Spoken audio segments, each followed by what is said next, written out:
Olá pessoal, sejam bem-vindos a mais uma dica.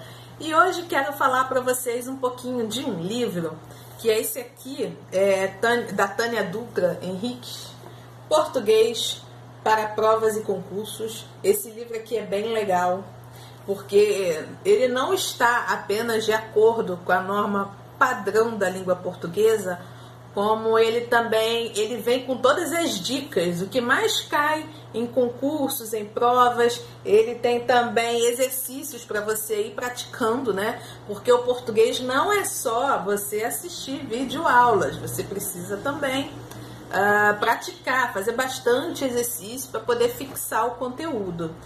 E o que acontece, minha gente? Por que eu trouxe esse livro aqui?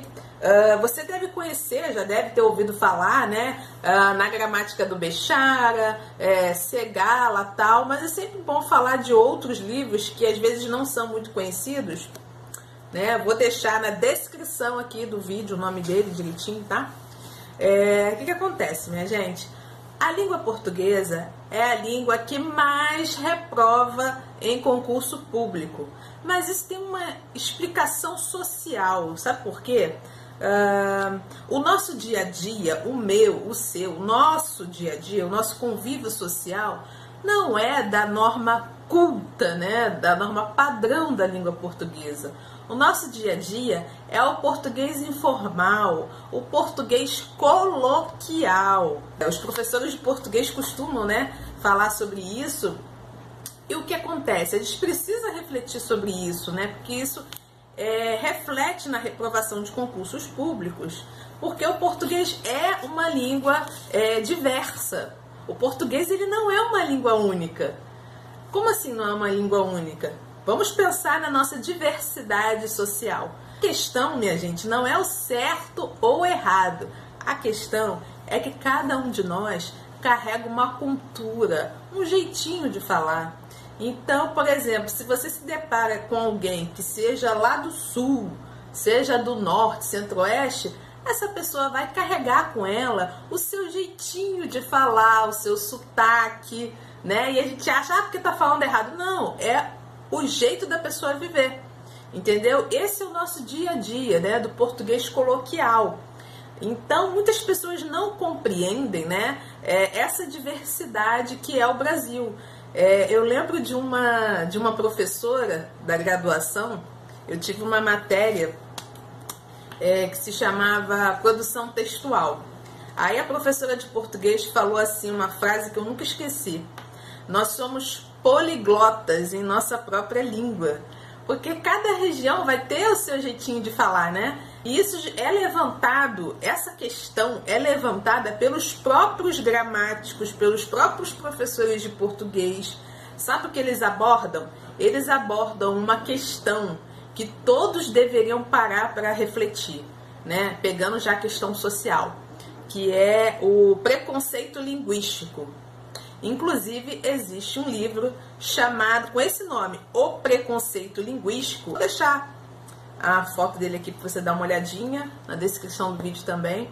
É interessante esse livro, essa outra dica que eu tô dando, é que esse livro ele faz uma reflexão teórica e social sobre a linguagem. O autor desse livro, ele vai ser crítico, né, à norma culta da língua portuguesa, né? Essa norma idealizada, essa norma padrão. É interessante essa análise que ele faz sociolinguística. O autor do livro, ele é a favor de uma linguagem mais democrática, digamos assim, né?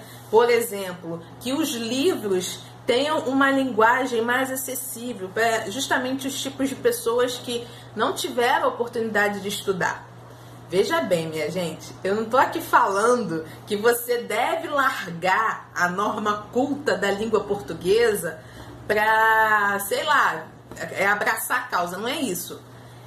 É para você compreender o que é a sociedade e a sua rotina. A sua rotina é a norma coloquial, a norma informal da língua portuguesa que você não se dá conta.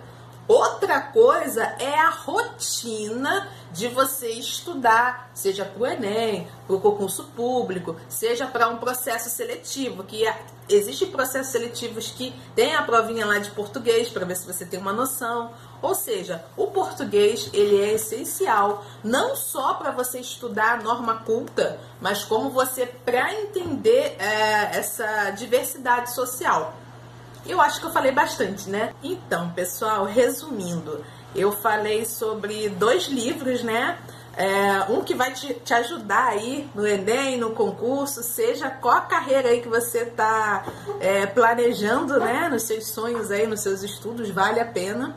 E o outro livro, eu quis falar um pouquinho, né? Fazer uma análise mais social, porque não é difícil você se deparar com pessoas que se acham só porque aprendeu a norma culta ou teve uma oportunidade de ter uma boa educação, né? A gente tem que parar para refletir que se você depara com uma pessoa que, sei lá, às vezes fala o português errado, não tem graça nenhuma você debochar dessa pessoa ou você humilhar a pessoa.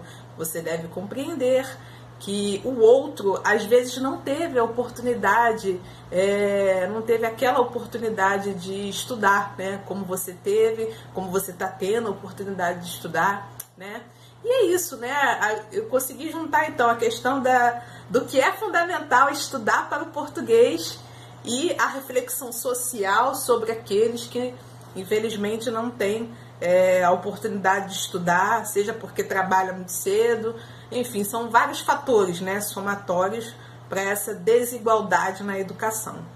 E é isso, minha gente, eu fico por aqui. Se gostou, deixa o seu like, se inscreva no canal, compartilha esse vídeo e até a próxima.